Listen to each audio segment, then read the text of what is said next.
Good morning, good afternoon. My name is Leah, and I am the Director of Knowledge Exchange at Women's Shelters Canada. I am going to host today's webinar. I'm really excited for this conversation. I think it's going to be a great conversation. Before we get into it, I do want to start by acknowledging that I'm joining you from the traditional unceded territories of the Algonquin Anishinaabe people. I also want to acknowledge my responsibility as a settler to continue to learn about the historical and present impacts of settler colonialism and to support the work of reconciliation and decolonization. I know there are folks joining us from all across the country today, so feel free to use the chat at the bottom of your screen to say hello, introduce yourself, let us know your name, who you are, where you're joining from. We'd love to know who's here with us today. I'm just going to go through a few little housekeeping reminders before we get into our presentation. So, as I mentioned at the beginning, we do have interpretation set up. So one last time, if you go down to the bottom of your screen and click that globe that says interpretation, you can choose English or French, depending on what you want to hear. That you have probably noticed you don't have video, you don't have audio.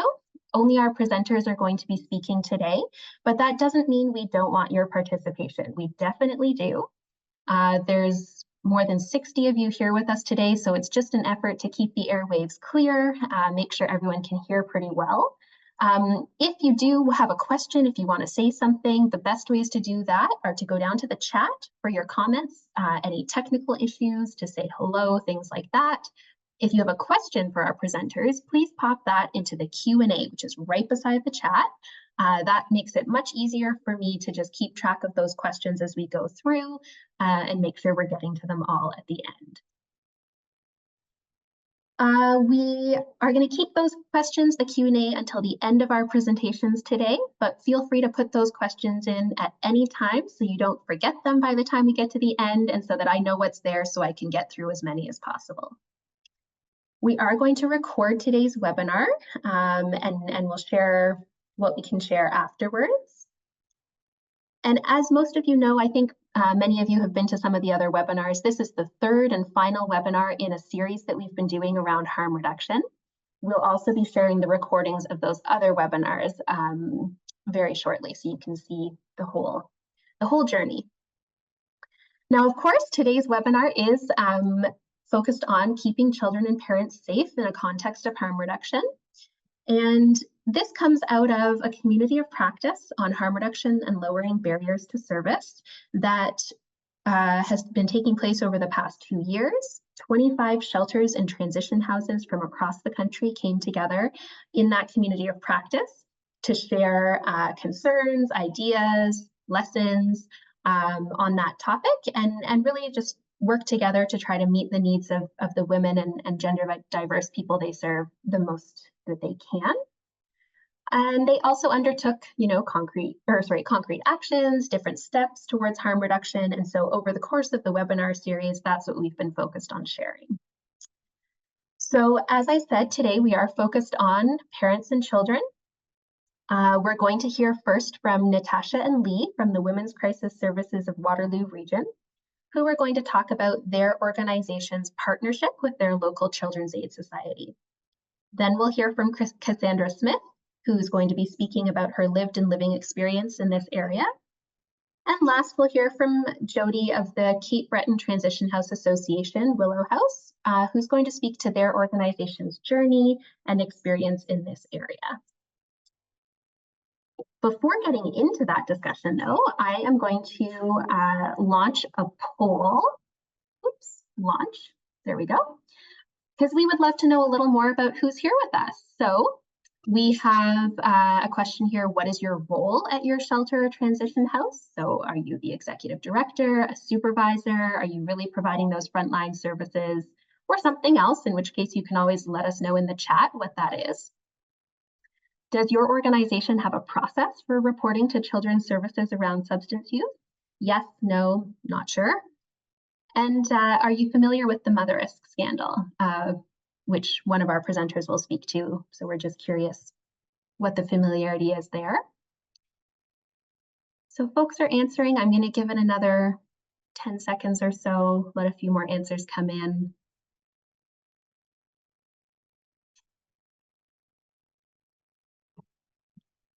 Okay, I think most folks have answered, so I'm gonna close that poll and share those results. So most folks here are supervisors or frontline. There's a couple executive directors, a couple other. So most folks are saying yes. About 50% of folks say yes, that your organization has a process for reporting to children's services. 26% saying no, and about another 20% not sure. And the vast majority not familiar with the mother risk scandal. So that will be something new for most folks here today. That's 89% saying they're not familiar, and then a couple of people saying yes or somewhat. So I'm going to take that down, close the poll, and without further ado, I'm going to pass it over to Natascha and Lee, and I will get your PowerPoint up while you're starting. Thank you, Leah. So my name is Natascha, as Leah mentioned, and I am the outreach manager here at Women's Crisis Services of Waterloo Region. And then Lee, I'll let you introduce yourself. Yeah. Hi, everyone. I'm Lee. I am a program manager here at also at Women's Crisis Services. Natascha asked me to join because I have a little bit of an eclectic experience. So I'm going to be joining you as the storyteller for today. Natascha's got all of the brains behind the operation. I started my career over 20 years ago doing outpatient addiction treatment. The role was partially funded by a Children's Aid Society, but I worked in a local VAW shelter, and then I moved into child welfare for a number of years. And now I am here at Women's Crisis Services.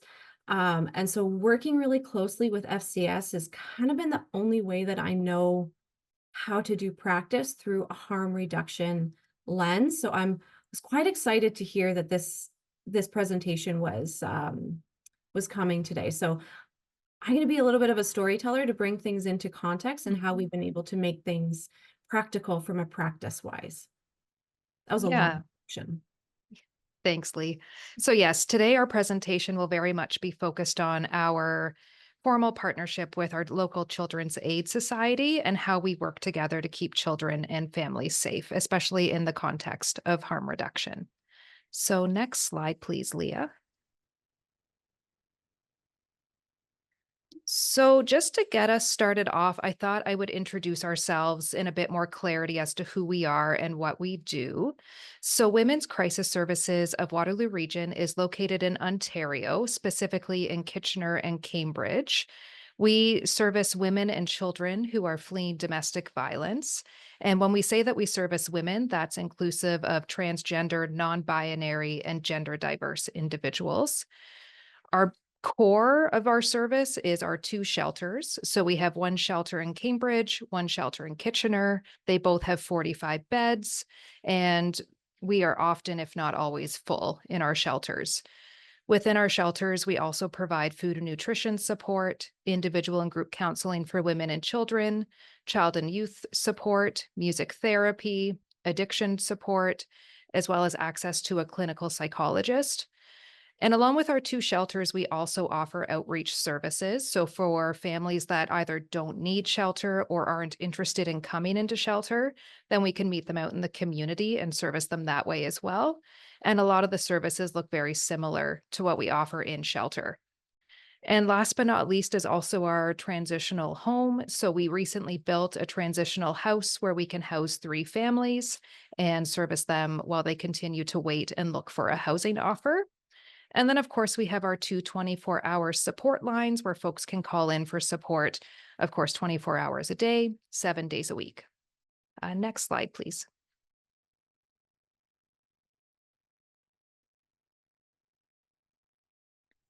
So our mission here at Women's Crisis Services is in partnership with our community. We empower and support women and children to move beyond violence and abuse through the provision of safe shelter, education, and outreach services.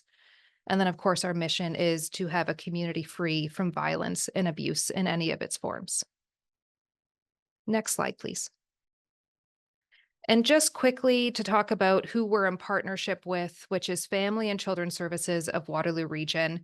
I just wanted to put this slide up so that when folks are hearing Lee and I reference to Family and Children's Services, or FCS, we're speaking about our local Children's Aid Society. I recognize that all of us in our different jurisdictions may have different names for Children's Aid. They may go by Family and Children's Services, Child Protection Society. So just wanted to clarify that when we refer to Family and Children's Services, FCS, it's our local Children's Aid. And their mission is to build relationships with families and communities for the well-being and safety of children and youth. Next slide, please.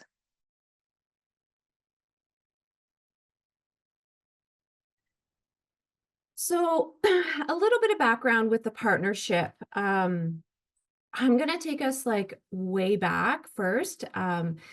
We did start our partnership with FCS in 2012, but I feel like it's important to go further than that. In the late 90s, what was then known as the Child and Family Services Act added adult conflict to the eligibility spectrum. And what had happened from that is we saw a lot of children coming into care as a response to now having adult conflict in the eligibility spectrum. And this was during the ORAM days. This is an Ontario model, the Ontario Risk Assessment Model, which was very deficit-based. But as the child welfare sector began to notice more children coming into care, they started to understand, as a result of adult conflict, and they started to understand the nuances of domestic violence and how domestic violence and child welfare intersect. In the early 2000s, groups from the child welfare sector in Ontario and a number of shelters, women's shelters, they came together to form a committee to talk about, okay, how are we intersecting? How are we working together? And how can we work better together? Because there was a strong recognition that women and children really needed support and really needed some help. So there was a practice guide that was developed. They worked together on this agreement, on this training, on this work for a number of years. And then I want to say like around the maybe around 2009, 2010, there was a practice guide that came out that really then encouraged and gave a pathway for child welfare agencies and VAW shelters to work together in a seamless, more cohesive way, in a way where we could remove the silos, in a way where we can better understand each other's role, each other's system, and ultimately keeping the woman and her children in the center and keeping them both safe. So from that, there were a lot of other conversations that started. And then our agency, Women's Crisis Services, we officially formed our partnership with FCS in 2012, where we now have an FCS worker located within both of our shelters. So it didn't happen overnight. It was a lot of champions on both ends of the system coming together and really figuring out how we can work together to better support the families that we were both working with. You can stop. Next slide, please.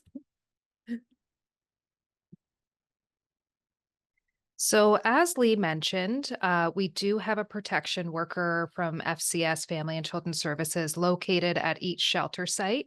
That is their full-time workspace and work location. So that's where they spend their week, is within our shelter. And to give a bit of context, their office is right beside the kitchen that all the residents share. So they're pretty much in the hub of all the community work and things that are happening within our shelter walls. We also have an outreach worker from our agency located full-time at Family and Children's Services. So she's there to work closely with protection workers, give some consults and advice of how to work with families living in domestic violence, and also do that hands-on safety planning. And our two agencies also work together to co-facilitate youth education programming. This happens both in schools and in the community. And the programs are very much focused on preventative measures to help avoid folks entering into unhealthy relationships, and just give a bit more education on those pieces. And last but not least, Family and Children's Services also refer clients or families to us who are experiencing domestic violence so they can get counseling support through our clinical team. We have a worker that works specifically with female adults, and then we also have a worker that works specifically with children and youth. Next slide, please. So, in terms of what this partnership looks like in shelter specifically, because I feel like that's what people want to know most about, is what our partnership looks like in the shelter setting. So, when a Family and Children's Services worker is assigned to work out of our shelter, they are expected to sign a confidentiality agreement, of course, to remain confident about who is living in shelter and not to disclose that information elsewhere. When a family calls the support line for shelter space or when they intake into shelter, they are made aware that a Family and Children's Services worker is located on site. Not every family that comes into shelter is then open up to Family and Children's Services for involvement with an open file. Only those that are referred are ones that have been identified with child protection concerns. It's up to the mom to sign consent as to whether or not our two agencies can work together during her stay. There's no sort of consequences for mom if she decides not to sign consent. That doesn't impact her stay at all. It's completely up to her of whether or not she's comfortable with us communicating and working together.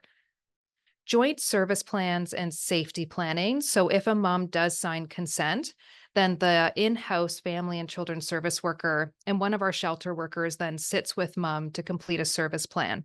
Mom really drives this meeting. We put her in the seat of being the expert on her own life and situation, and she reviews with us what she needs.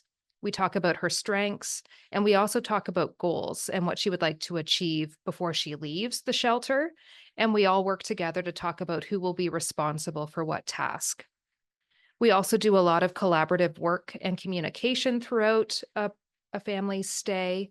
So if mom again has signed consent, then the two agencies will be in communication about where our tasks at. Are we on top of things to make sure that this mom and family has what they need and what safety planning needs to be done?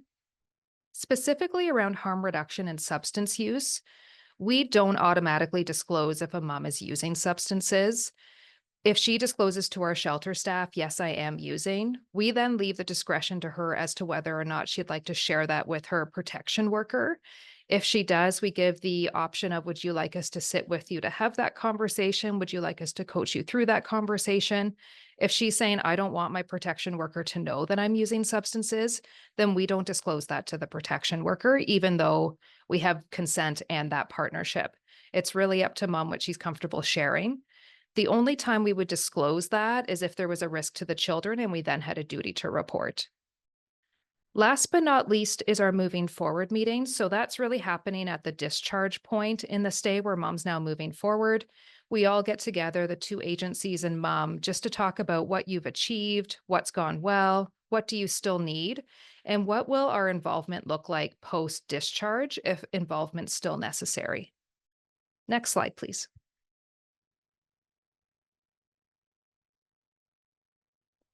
So, of course, we've come across some challenges in the partnership through the last decade and a bit. Oftentimes, what we notice when a family's coming into shelter and they learn that there's a protection worker that lives on site, not lives, but their office is on site, we see a lot of fear and hesitancy. Perhaps they're worried that the protection worker will see it as being a negative thing that they've come into shelter. If they don't have an open file, they're worried, does that mean that I'm just going to have an open file now and I'm now involved with the society? They may also worry, are my children safe? Because will my children be taken away for coming into a shelter? So just a lot of fear and hesitancy, which we work them through and talk about. Finding the balance and only sharing pertinent information. So the partnership has been going well in the sense of building relationships between the two agencies. But with that comes a different level of comfort between protection workers and our shelter workers, in the sense that maybe sometimes we're sharing things that shouldn't be shared because we're just so comfortable with each other. It's not in a sense of trying to do harm, but we're always needing to ask each other, am I disclosing this because it's necessary? And if not, then it doesn't need to be disclosed. And last but not least is balancing client safety with meeting program needs. So, as I'm sure most of you have maybe come across in your own shelter or residential settings, there are times where we do have to make a discharge decision that maybe the family's not in agreement with, but it's because we're balancing the needs of the whole house and their safety with the needs of one family. And if that family's posing risk to the rest of the house, then we may have to make the difficult decision to discharge. In those cases, we sometimes have clashes or conflict with family and children's services because if it's their client that's involved in the discharge, there's pressure to keep them in shelter, even though that's not the best fit anymore. So there's just been some sort of solution focused work that we've had to do together. Hmm. I think of when I think of the challenges, I think of often, I shouldn't say too often, but it's not uncommon where an FCS worker will call with a client who they're meeting with and call us looking for shelter. And if we don't have space or if we don't feel that they meet mandate, sometimes that's where we can rub up against each other because we are so comfortable with each other and because we have been able to share our own practice wisdom of how our systems work, that sometimes the FCS worker will feel as though they do meet mandate, you need to take them. If we feel opposite, then that can create a little bit of friction and that can create a little bit of tension that we just sometimes have to really work through. I think as well, when I think of challenges, one of the biggest things most recently was the legalization of marijuana and how did that impact our services, but also how did that impact family and children's services stance? And every jurisdiction, they have a different response. They have a different perspective around those individuals who use substances, and their interventions will look different based on different jurisdictions. So that is quite a large challenge to be able to meet in the middle around what FCS's expectations are and what we as a system, what our philosophies and what our beliefs are. And we really honestly work that out by having regular ongoing communication. And because the partnership is as established as it is and the relationships that we've built, we've been able to work through some of those challenges. But it's the key to what I'm saying is the relationship that you have with people. That's the thing that will carry you through the challenging parts of the partnership. Next slide, please.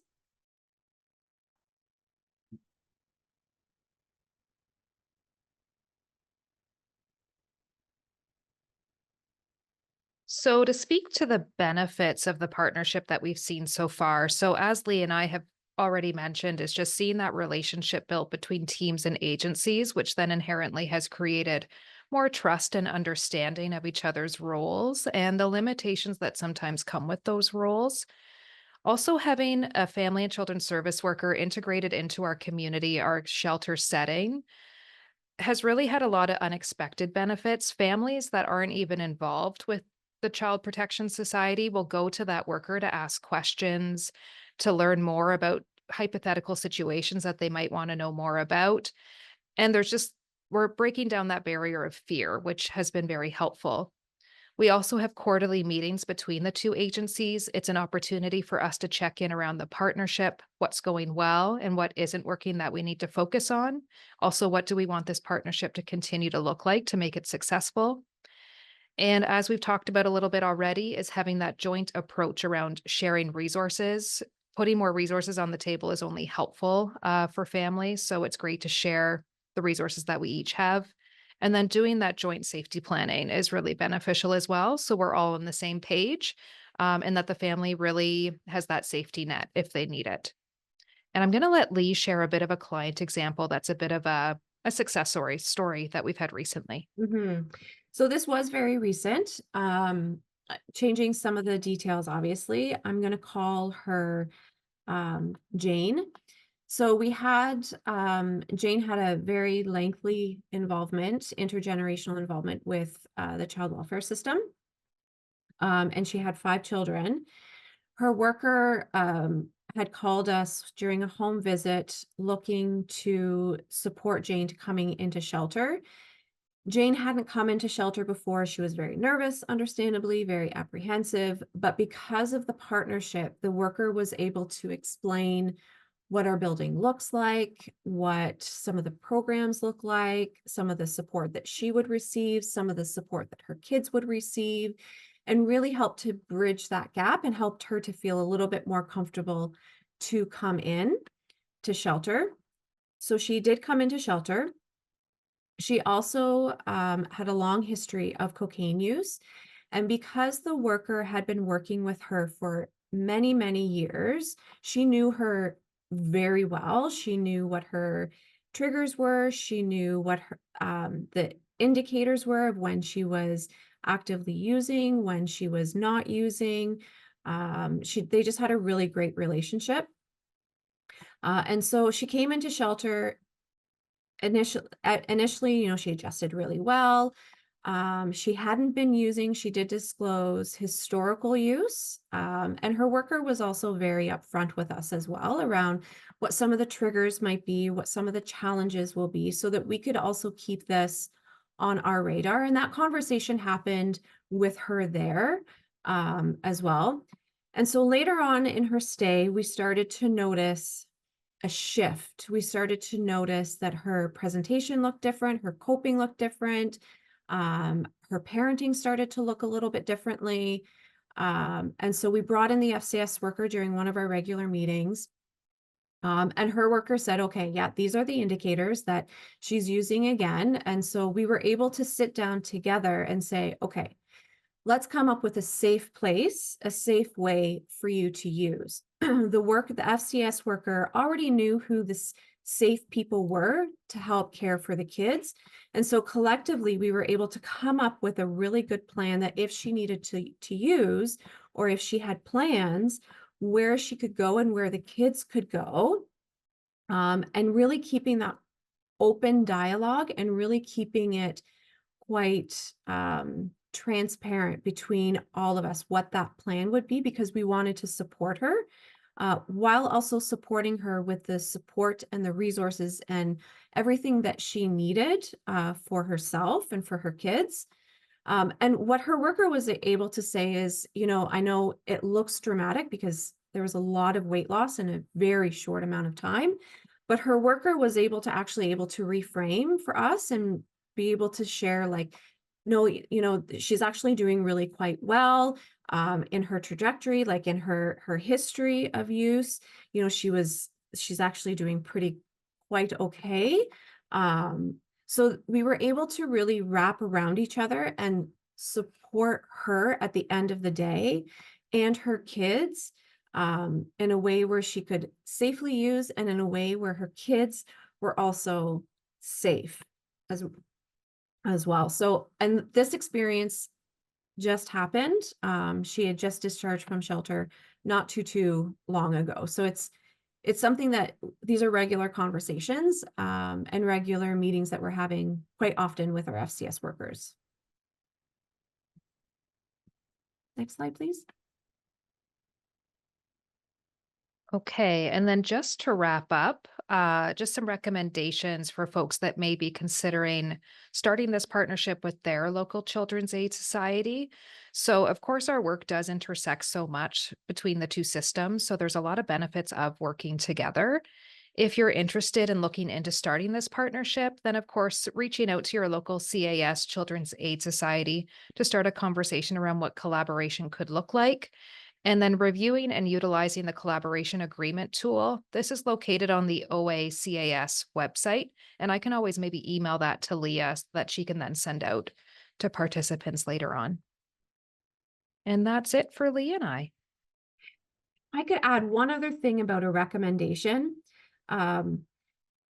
It's really about, because I've only known working with a child welfare agency and a women's shelter. That's the only practice that I've ever known.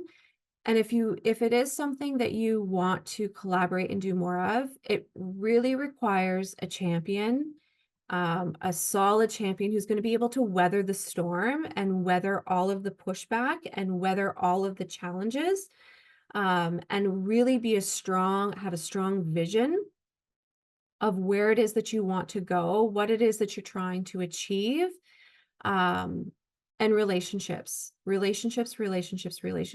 if you can have a really great relationship with someone, then you'll be able to weather all of those really difficult, challenging times and be able to establish a really strong, cohesive, clear partnership together.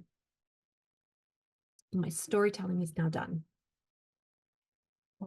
So much, Natascha and Lee. That was a really great overview of your partnership and collaboration, and great to hear about some of the challenges, but also the successes.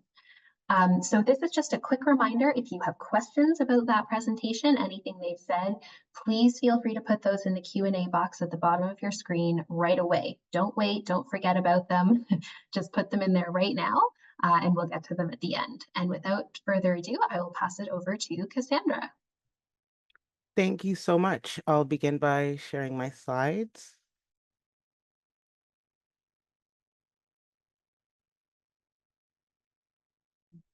Can I just get a thumbs up if you can see my slide? Thank you.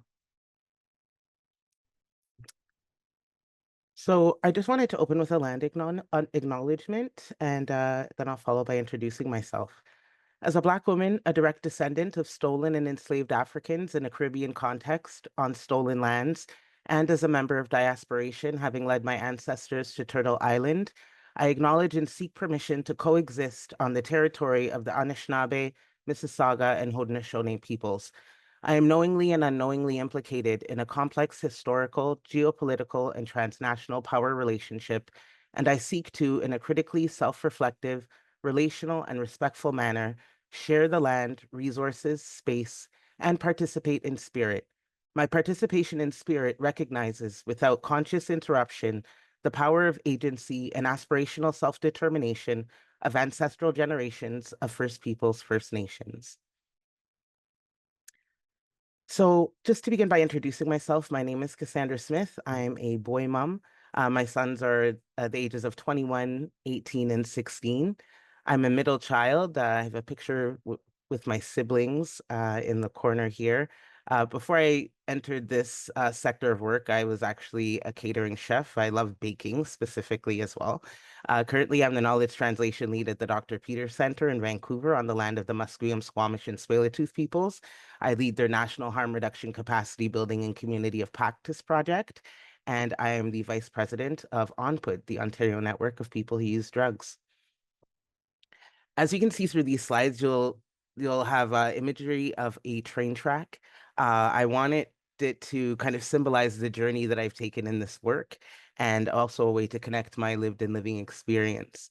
As a young person, I started working in neighborhood and family centers, coordinating special events, and then actually working in harm reduction in the year 2000, offering youth-based harm reduction services and outreach in an area that was pretty high in crime and drug trafficking and other community-based dynamics called Jane and Finch. And it was a very groundbreaking outreach project that I was really proud to be a part of. And I was outreach coordinator there. And then there was this huge gap, and I lived life for about 15 years. But when I re-entered the sector, I actually worked at a neighborhood and family center where I offered drop-in services and harm reduction outreach services. And eventually joining the Black Coalition for AIDS Prevention in 2018, I left after a short term as their manager of harm reduction and community engagement. But I was there for about 5 years and really felt that it was a meaningful project that I was leading, where we were able to offer harm reduction services and tailor workshops and trainings to the African, Caribbean, and Black community.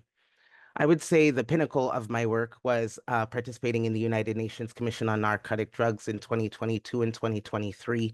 I had the opportunity to meet Cassandra Frederique. She is the executive director of the Drug Policy Alliance, and she does a lot of speaking around parents and the interactions between parents in the child welfare system and the criminal justice system in the US. And I had the opportunity to thank her for being that voice of so many parents, such as myself, who really related to the things that she spoke about. And she said, you know, I consider myself an ally because I'm not a parent, but I'm aware of what happens to mothers. And I'm just honored that I'm able to be that voice for you. And just looking at those moments in my work, I just felt that that was something that I will always take away with me. But in the context of this session, I want to reintroduce myself. I want to reintroduce myself as someone who you would possibly meet at one of your shelters that could come in and need to connect with a program such as Women's Crisis Services and their collaboration with the Child Welfare Agency in the Waterloo region or whatever region you're in. I want you to understand that there are people who have had experiences with the child welfare system that are not only coming into your shelters, but they're your colleagues that are next to your cubicle in your offices. They're sharing your space with you, and they might not have that ability, that confidence, or even that safety to share what they have endured or what they have gone through as a parent. So I just want to share my story today as a way for you to connect some of the experiences and the historical pieces around child welfare agencies and parents, and especially racialized parents in this country. In March 2008, I was arrested for the first time in a raid. I was a record store manager at a family business, and I was charged as head of a criminal organization. This was a top news headline for most of the day. News got, you know, back to Jamaica to my family, and they found out that I was incarcerated. By the 28th or 29th, I was informed of my charges. There were over 32 drug and weapons related charges laid against myself and my 14 co-accused. They pretty much arrested everyone that was in the space.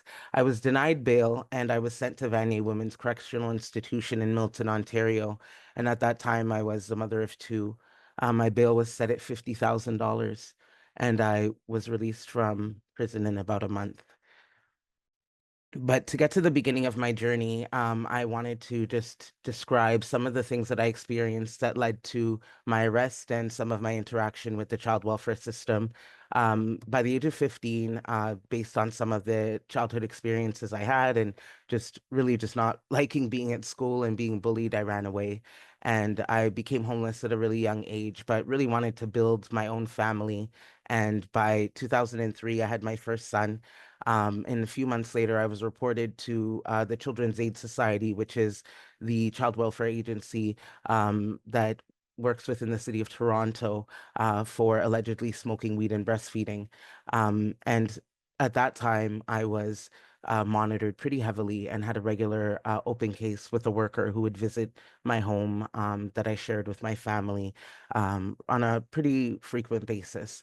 And in March 2003, I was married to an undocumented citizen who had, sorry, an undocumented person who wasn't a citizen that had a number of mental health issues, but I felt a need to, you know, keep my family together. And it was a pretty abusive relationship as well. So I think that a lot of those experiences were observed, a lot of those instances were observed by the worker that I had, and they kept my case open. And I had my second and third sons in 2006 and 2008. But by the time I had my third child, and this was actually after following my, uh, sorry, my initial interactions with the child welfare agency, they apprehended my son from the hospital at 2 days old, and I was placed on a 24-hour lockdown.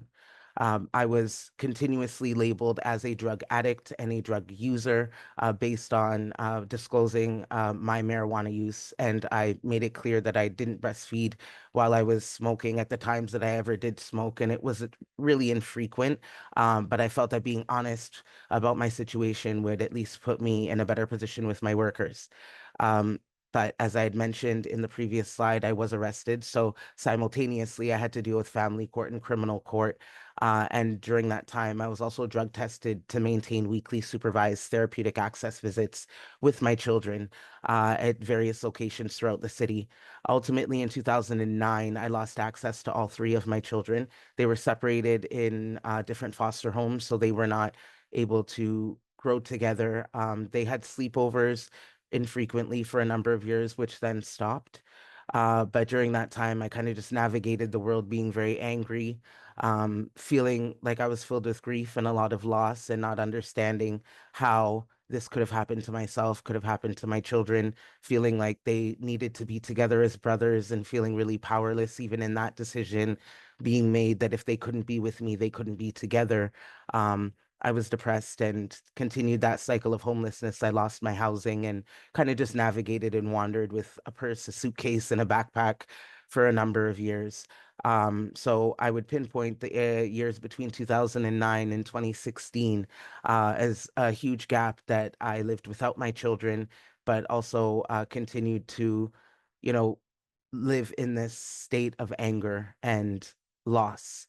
Uh, but going into neighborhood and family center and just asking if there was an opportunity for me to be a part of their work as a volunteer or even just being in a space to be useful. I was allowed the opportunity to be a part of their staff team, and I was able to kind of build myself into someone who could present myself to the Children's Aid Society. So I contacted them in 2017 and they were excited to hear from me. They approached me at my office and they came in to see me on a day where I asked my, colleagues to dress up and make everything look really clean and official. And I had reception, had the worker wait a little bit at the front desk like I was really busy, which I was, of course, but, really wanted them to see a changed person, which they did. And in that meeting, the worker, which was a really familiar person to me, because she was my eldest son's worker for a number of years and worked for the Child Welfare Agency for about 30 in total, I believe, before her retirement. She told me, I need to be honest with you. I need to be really open and tell you that your tests were compromised and there's something called mother risk, and you need to be informed that the tests that you took, and when I came to you and asked you, why do we see heroin? Why do we see cocaine? And you only told us that you smoke weed. We actually know why this happened. And I just summed it up as they were making me out to look like the worst person. So I really wasn't taking the worker very seriously when they would come back and report that my tests were coming back, that I used a plethora of drugs when, as I had mentioned, I disclosed marijuana use, but I had learned that for more than 2 decades, in thousands of cases across Canada, the flawed drug tests and alcohol testing from Sick Kids Hospital, their mother risk lab influenced high stakes battles over whether to remove children from their families. So child welfare agencies in over 5 provinces paid for mother risk hair strand tests, believing the tests were hard evidence of substance abuse. And they did refer to it as abuse and labeled me as an addict as well. But an independent review commissioned by the Ontario Ministry of the Attorney General concluded in 2015 that hair strand drug and alcohol testing used by the Mother Risk Drug Testing Laboratory between the years of 2005 and 2015 were inadequate, unreliable for use in child protection and criminal procedures, and that the laboratory did not meet internationally recognized forensic standards. These tests were also ruled out in child welfare cases in the US as well. Canada continued to conduct them. And again, this was in over 5 provinces, and Ontario is included in that. Losing my father, my stepfather, who raised me from the age of 3 in 2013, really motivated me to look at how I can take this story that I have and my experiences and be the change that I needed to see in this work. And I remember right before I contacted Children's Aid, and he had told me, like, look, Cass, you need to forgive yourself. There's something going on with you. I remember those words that he'd said where he'd said, you need to forgive yourself. You need to let go of any guilt and the pain that you're feeling in order for you to change your life and be that person that your children will be proud of. And years later, when I sat at that desk and I called the worker, I remembered his words, and they're words that I remember today. Because as this is my lived and living experience, this is my living experience. This is something that I am still holding. I have not been reunited with all of my children. I'm continuing to lose that time, especially with my youngest son, because he is not in my life in the fullest capacity. So I do feel like this is something that I'm continuing to experience. But years later, I just remember after losing my dad, having that feeling of remembering his words and knowing that these words would motivate me to be a public speaker and to continue to walk this path, and feeling like, these train tracks are feeling kind of empty, but I got to push through with my story. And so I spoke at Prisoners Justice Day, and I spoke about Black mental health, and I spoke about in the community of practice for the accidental drug poisoning crisis, my story similar to this one that I'm sharing with you today, speaking to youth within the Toronto community housing space and talking to them about children and families that have had interactions with the foster care system, and really learning how the work that I'm doing can connect stories to programs and experiences so that people know who they're serving and the histories that come behind them. So when Children's Aid Society asked me to speak at their AGM, they said, Cassandra, can you talk about this? Can you talk about how you worked with your worker, how long it took you to approach your worker and ask them to reassess you, to be able to take all of the things that they knew about you and to re-examine your life and see that growth. So now when I Google myself, I see my work. And when they're able to Google me, they see that and they don't see my criminal charges. And when I go into key assets and they ask me to speak to the carers, as they refer to foster parents, I was able to share a lot of the perspectives and the experiences that parents like myself had, where they can connect that, oh, okay, maybe this is why they weren't open to disclosing that they use, or maybe this is why that mistrust is there, that skepticism is there. And they were really able to connect those experiences to the people that they were interacting with. And so I come to 9 years later where, as I mentioned, I'm waiting to be reunited with my third son. But something happened at the beginning of this year where my eldest son, as you could see in the picture here, he was coaching a football game. And someone came up to him and said, "Hi, I'm your brother." And it was my youngest son. And they've been inseparable ever since. And I remember talking to him because when I was actually awarded custody of my eldest son, he turned 16. And some people were like, "What's the point? You lost all that time." And I said, it means a lot more to me that the Children's Aid Society could then bring me to court and say, we need to submit this paperwork. We need to connect you back and give you access back to your son. Even if it's 2 more years until he's an adult and could officially be out on his own, that time was given back to me. So when I look at this timeline and I look at my journey and I look at the experiences of a lot of parents who didn't survive losing their children and didn't survive the outcomes of the mother risk scandal, I feel that it's important to really bring these experiences to light, to show people that there really is an opportunity to build relationship, but you have to do that by getting to know people and getting to know the grief and the loss that they carry. What we carry in this work is really part of who we are. And the way that I'm a service provider now is really molded and shaped by what I've experienced. And during COVID, I lost my sister to a drug-related death, and she overdosed at home. And she left behind a 10-year-old daughter. And when I think about her life and I think about her story as a woman that people didn't look at and consider a substance user, she also worked for a child welfare agency. She was someone's colleague. Her colleagues stood up at her funeral and talked about how wonderful of a person she was. People who worked in the courthouses with her talked about her laugh and talked about the things that she shared. So when I say that these experiences, and when people who use drugs, parents who use drugs, do not look a particular way, I really want you to connect a lot that I've shared today with the people who walk in the doors and ask you for support, the people who are sitting at the other side of the desk and the table that might have that resistance and that reluctance because they need to walk on this path with you. My sister is my ancestor now, one of the ancestors who walk beside me on my journey, where I don't feel like I'm alone as much. But this work that I'm able to pour myself into and being able to sit and talk to you about 80, 90 people that I don't know and share some of the things that some of my closest friends don't know about me. I'm doing this because I want this to be something that you can use to do your work better, so that when you connect with child welfare agencies and you propose different programs and you come into people's spaces and you talk about these are programs that could work for you, and you present them with that consent form, or you talk to them about how you can collaborate. I want you to have an idea of the experiences that people bring to the table. And when Lee and Natascha were talking about relationship building, these are the key aspects of knowing who you're building relationship with and how you can do that better.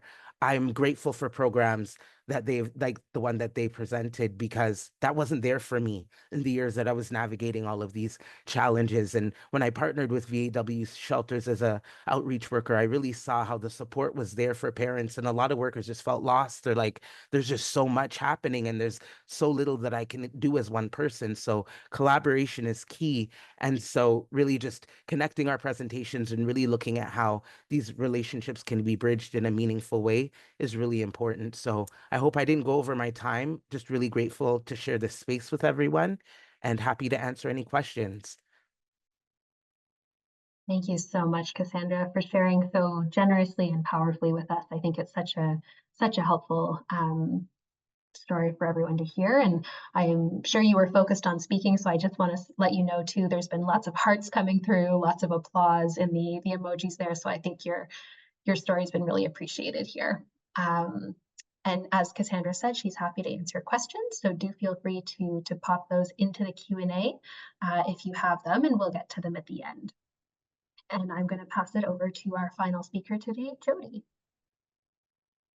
Thankfully. Hi, I'm Jodi McDavid. I'd just like to acknowledge that I'm speaking to you from Unama'ki, which is Cape Breton, Nova Scotia. So it's the land of the Mi'kmaq. And also our treaties here are those of peace and friendship. So we're all treaty people. And then also I'd like to acknowledge that historically Black Nova Scotians have also dealt with the effects of colonialism here. So we're still something that we keep in mind every day in our work as we take on an intersectional approach. So I've been with this organization, Cape Breton Transition House, for about 3 years. We are a 21-bed shelter, and sorry, it's asking me to confirm my speaking language. It's okay. I think everybody knows. It's always the joys.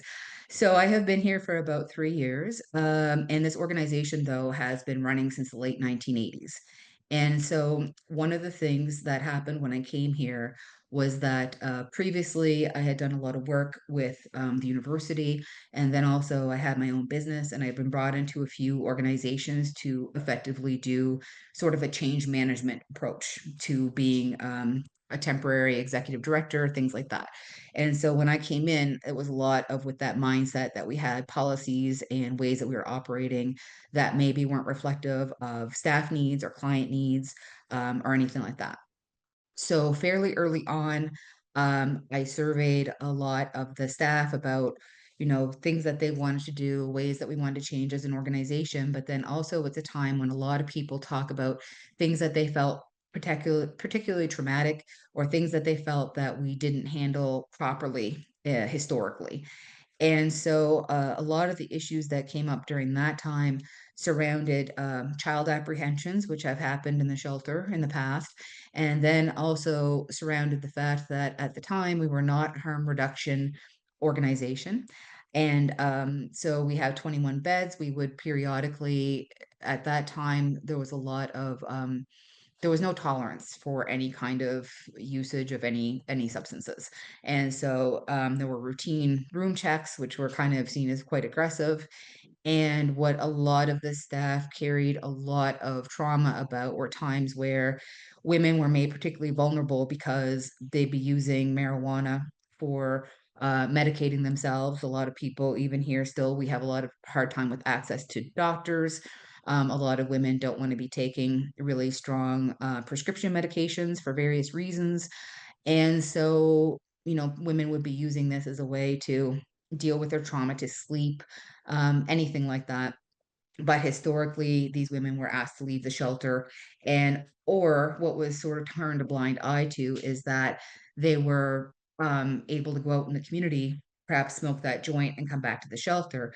However, the places that they would go to do that weren't particularly safe, and there's history of women being assaulted in the areas around our shelter, because if you go for a walk in the park near us, especially if your abuser knows that you're in transition house, this is a place where you're particularly vulnerable. So having realized that this was an issue with the staff, it was a good point to open up conversations about what would it like for us to be a harm reduction shelter. Immediately when I started asking those questions, people made the assumption that I was a huge marijuana advocate. I'm actually allergic to marijuana, which is why I smoke hash. But the thing is that I grew up in a household where marijuana was present. And I grew up in a household where there were a lot of prescription drugs present. And I still felt I was able to be adequately parented. So that was one of the things, I guess, in my personal experience that motivated me. But one of the things, if there are people in this presentation today, which I assume there are, that are thinking about how would this look like if they rolled out with their staff, trying to have a more harm reduction approach, and also how do you incorporate children in the shelter and everything in that way. One of the things that you have to realize is that all of your staff will have their own personal experience with substances, and with substance use within their family. And a lot of people have various attitudes about it. We also notice generational issues. A lot of people, especially my generation, Gen X and like a little bit older, very much used to the media of marijuana as a gateway drug. um, so there was a lot of education just about what are the effects of marijuana, the fact that marijuana, unlike alcohol, you don't see people getting aggressive. Typically, if someone were to get aggressive under marijuana usage, there would be some other serious mental health underlying problems. It's not something that you see. So there was a lot of discussion about that, and actually, we also had a retreat with all the staff, and we used a document, which I think might have come from Prairie Harm Reduction, where essentially it's gradations of sort of where you are as an organization, where you want to be as an organization on a lot of different points, even in terms of what's provided in housing, all those sorts of things. And then also just where you are as an individual and where you want to be as an individual. So by being able to bring the staff together and have these conversations, you start to get a sense of what people are prepared to do, where they are, any biases that they might have. And then also, what's really positive about that is that sometimes you'll have one or two outliers as staff who think, well, I believe this way, and this is ultimately the right way to do things. However, when they're presented with the fact that most of their colleagues don't see it that way, then they kind of re-examine themselves, right? They realize that they are the outlier in the entire situation. A lot of the challenges that we ran into, in sort of how we mitigated it, is that we are mandatory reporters to child welfare, and we do make that clear to everyone. We have a 24/7 crisis line. We make it clear to people on the crisis line. But what we did related to that is we've developed this culture of collaborative case management. And so rather than putting it on the individual to decide if they should call child welfare or not, which now here the name has been changed to Child and Family Wellbeing. And we also have Mi'kmaq Family Services, which Indigenous people locally are involved with, should they choose to, or if should Mi'kmaq Family Services want to be involved with them. So what we do now is that typically, if somebody felt that something was going on and perhaps they should refer it to one of those agencies, there would be more of a collaborative conversation about that. Under the way in which we operate here and in most of the shelters, I even can't, as like the director of the organization, prohibit anybody from contacting one of these agencies. However, another policy that we have is that we don't do what we call here, and this language exists long before me, we don't backdoor the woman. So the idea is if there was a concern, we would meet with the client, we would talk to them about why we have a concern, and we would typically encourage them to call child welfare themselves and talk to the worker about what the issue is going on. And we also offer them advocacy in that way, in that if we see like a middle road with what's going on, or an opportunity to talk towards the positive things that the client is doing, we would do so. So we try to be more of a partner with them in that if it's something we feel we have to bring forward. But at the same time, they're very well aware if it comes to that and they haven't lost their opportunity um, to do that. And I think also what we found is that child welfare is much more favorable with them if they're identifying a concern themselves rather than us identifying that concern. Um, Sort of on the ground level, one of the things that we've done here is that we do have an area in the shelter where there are lockers that where the people have combination locks. Actually, people have lots of different issues, so we got down to the point that they're the word locks where you can pick words, makes it a little bit easier for people to operate them. And people are supposed to leave any paraphernalia there in those lockers, so it's not brought into the physical shelter. And then also just outside of our entrance, there's what is affectionately called the weed hut.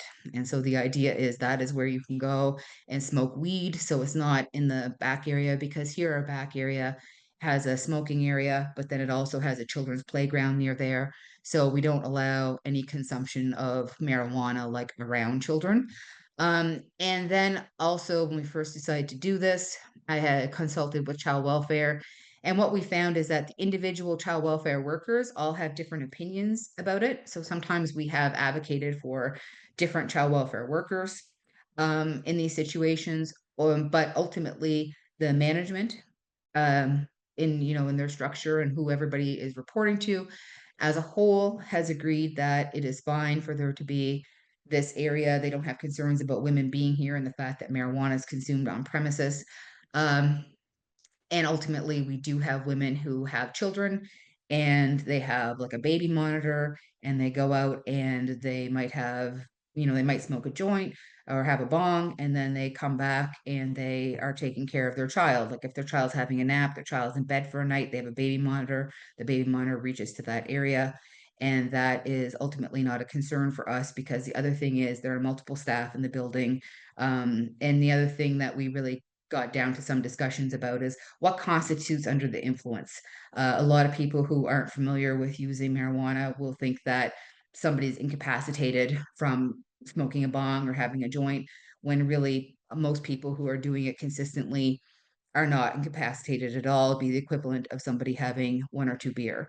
And I guess too, one of the ultimate things here that we've talked a lot about is how unfortunately a lot of this comes down to judgments about different racial groups, class, things like that. Because how many times have those of us who are professional been at a barbecue and there's a bajillion children running around, and you have white middle class people or upper middle class people who are 3 or 4 drinks in, and child welfare is not concerned about that.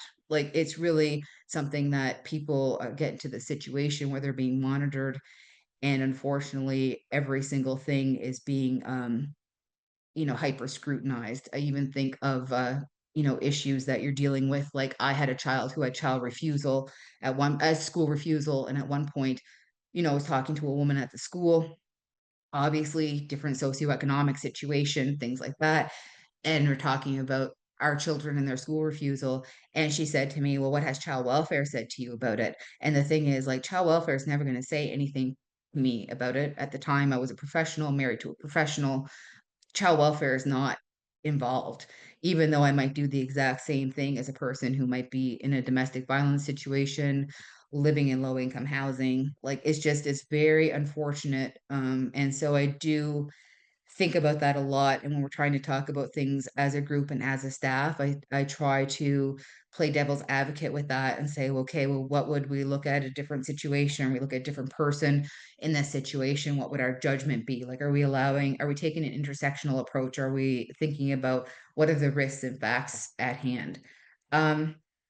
Some of the child welfare workers have been really very positive about the fact that we can do this here. We have had a couple child welfare workers who have told their client as a case plan that they can't be using marijuana here. And then we will advocate sometimes in those cases about it, but unfortunately we can't control the individual child welfare workers. I've then been talked about responding back to child welfare about the person, if the person is following case plan, and we are not jailers here. Ultimately, we're not going to do that. So it's not something that I'm comfortable doing. The other thing that we've dealt with before with child welfare is that there used to be the concept of birth alerts, which I'm sure a lot of you are familiar with, that if somebody had been involved in the system, and sometimes even if they have been a child in the system, not even just if they had children in the system, but if they had been a child in the system, if they were pregnant, there would then be a birth alert. What I started to realize is, especially for people who might have had a history of any kind of uh, substance use, is that child welfare would try to use this as birth alert. They would try to put women here and try to get us to tell them what was going on. So we kind of responded in a different way in that we have a child and youth worker.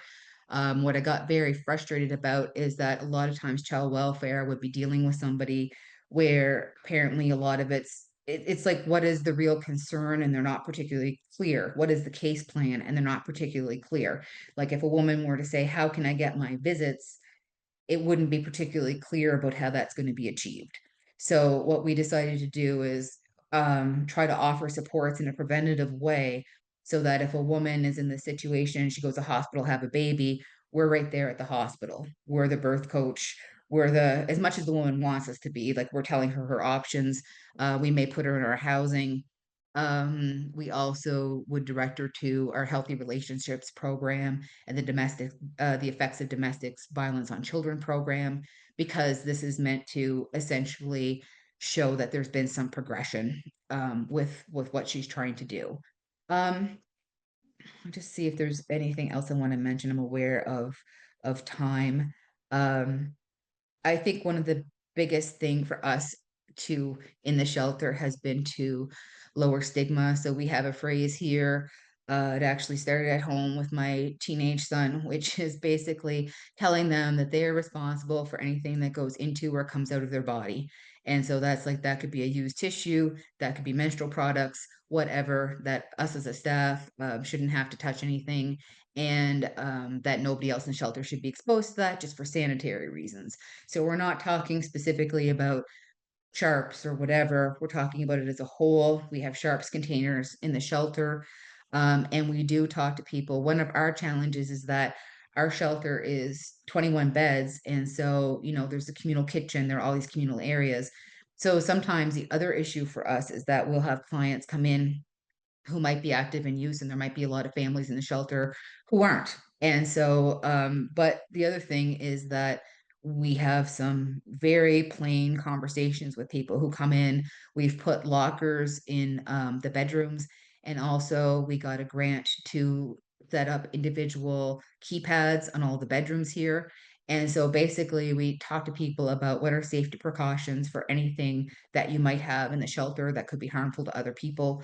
And we kind of try to group stuff in together so they get the drift, but we're not specifically saying, listen, I know you have needles, you can't have needles in here, etc. We're saying, if you have anything that might be dangerous to anybody, anything that could have like your own germs on it, anything that might be sharp, we're asking you dispose of it properly. Like there are sharps containers here, there's a locker in your room, and just asking you to take any reasonable precautions to keep things safe for everybody. So ultimately, it's worked very well. When we started doing this, a lot of people would think that you're going to have problems, and I think that's where a lot of the staff thought going into it. But we really haven't had any problems. People have been very respectful of using the weed hut. People are very thankful that it's there. People are not abusing it. People are not ignoring their children. The kids are all still being fed and cared for, clothes washed, whatever. We've had no major concerns with it, I'm thankful to say. And we've been able to sort of negotiate everything that we've tried to do. So I think that probably among shelter managers, there's some concerns about how do you do this. And I would say the biggest thing is working with your staff on their own notions of like class and bias and their understanding of intersectionality, and just sort of going from there. And I'll leave it at that. Thank you so much, Jodi, for sharing all of those examples. It's so useful to hear examples of what folks have done. And thank you to all of you. So those are our 3 presentations today. We've heard a lot of really wonderful ideas and things to think about. I'm going to open it up to questions now. So please feel free to pop those questions into the Q&A box so that I can put them to our presenters. As folks are putting in their questions, I'm just gonna, because I know I'm the one monitoring the chat and the Q&A, so our presenters may not be seeing it. So I just want to say there's lots of love in the chat, particularly folks really appreciative of what you shared, Cassandra, and thanking you for doing that. So just want to make sure you're aware of all the love in the chat there, in case you're not looking at that. And I'm just going to give it a sec here for folks to put their questions in our Q&A box. We do have some time here for Q&A. And sorry, I just lost the Q&A. There we go. So Cassandra, do you know what provinces Mother Risk impacted? I know you said 5. Do you have a sense of the regions? No, I don't. No problem. That's a lot to know offhand. So maybe I'm going to make note of that question, and I'm sure I can do some Googling and find that out. And when I share the recording and the information from this presentation, I'll try to include some links or something to further information for folks who are interested. So a question for Jodi about the Weed Hut. Where is the Weed Hut located on shelter property? Is it safe and secure? Are there alarms? Could you talk a little bit more about what that looks like? Yeah, we have a panic button in the Weed Hut. The Weed Hut is actually just really located not very far from our front door. There's sort of like a little path that goes down, so you can see the exterior of the Weed Hut on cameras. On purpose, I don't have a camera in the Weed Hut, but you can see like the fence all around it, so you're quite aware. So it is very safe in terms of we can see who's coming and going from that place. We also do have a locked back entry to it, so if we're ever in an emergency situation, it's easy for us to access it that way too.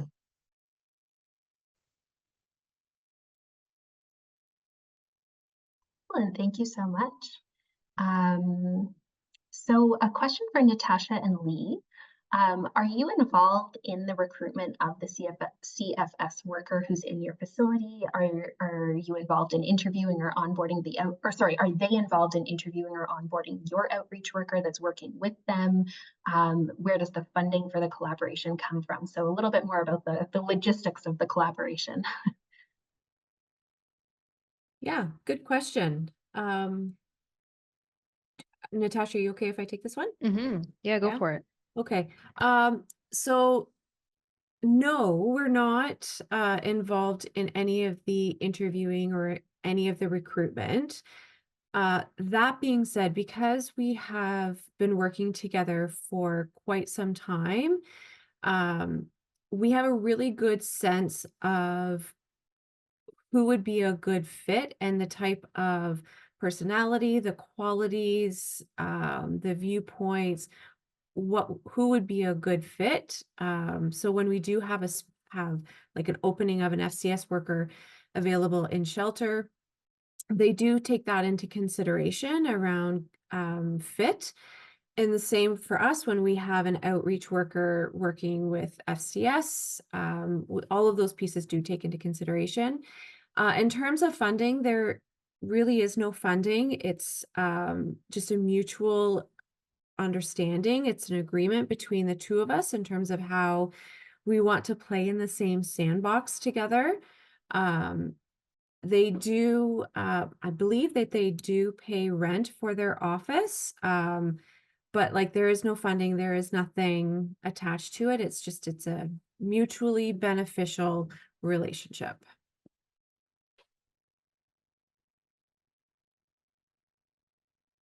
I hope that answers. Thank you so much. There is someone who shared in the Q&A box about a practice they have. They've partnered with a local dispensary who's supplied smoke buddies for their women who smoke weed to help offset some barriers.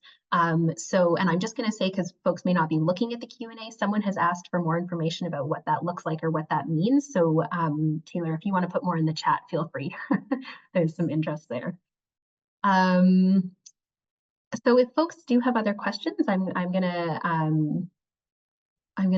give us a few minutes here for anyone else to put questions into the Q&A or the chat. And maybe while we're doing that, I'll just open it up if any of our presenters wanted to share sort of a last thought or a reflection after hearing other presentations, anything like that. This is a good chance, and then we'll wrap up if there's no further questions. I had a question for Lee and Natascha, just around, like, let's say a VAW shelter wants to collaborate with the child welfare agency in their area. Do you hold like training sessions, or is there like a mentorship program or support that you provide in doing that? I know you mentioned it, but maybe folks have some ideas and they want to reach out. So I was just wondering if you wanted to share some stuff around that. Great question. No to the mentorship, although that being said, if somebody were to reach out and ask for some support, share your wisdom, I'm confident that we would say, yes, we can help to support you with that. Natascha had mentioned that there's a document, I think it's called Critical Connections, that she's going to be sending along to Leah. And it's a great entry point to talk about or to think about how to bridge those conversations. That's the document that came from the committee that formed in the early 2000s around how the two systems can work together. There is also a collaboration training as well that kind of has gone ebbed and flowed from the pandemic. So there are some resources out there, but if anybody is interested, you could absolutely reach out and we can share the wisdom, what we learned. That's awesome. Thank you. And I'll make sure to connect with you folks so I can include those resources where possible in what I send out afterwards. And maybe your contact information in case there are folks interested to learn a little bit more. Yeah, I'm seeing folks in the chat who are interested in perhaps connecting with you. Awesome. Great. Well, so I don't see any further questions coming in. Would any of the panelists, did anyone else want to share anything at the end here, or give it a second there? I just wanted to close by sharing that I am working on a mother risk awareness campaign, just to bring some of the families together that were impacted, share some information with service providers. So thank you to those who answered the poll question, because I really wanted to gauge how much information community has and really build this awareness campaign based on what people need to know. And hopefully this will help with some of the supportive practices that you're building within your organizations, just learning the history of folks and some of the communities that you're interacting with. So look out for that. We're looking at that in collaboration with some other organizations in the beginning of 2025.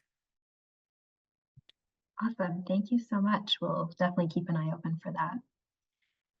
All right. Well, thank you so much to Lee and Natascha, Cassandra, Jodi for these wonderful presentations. It's been so informative, so helpful for everyone listening in.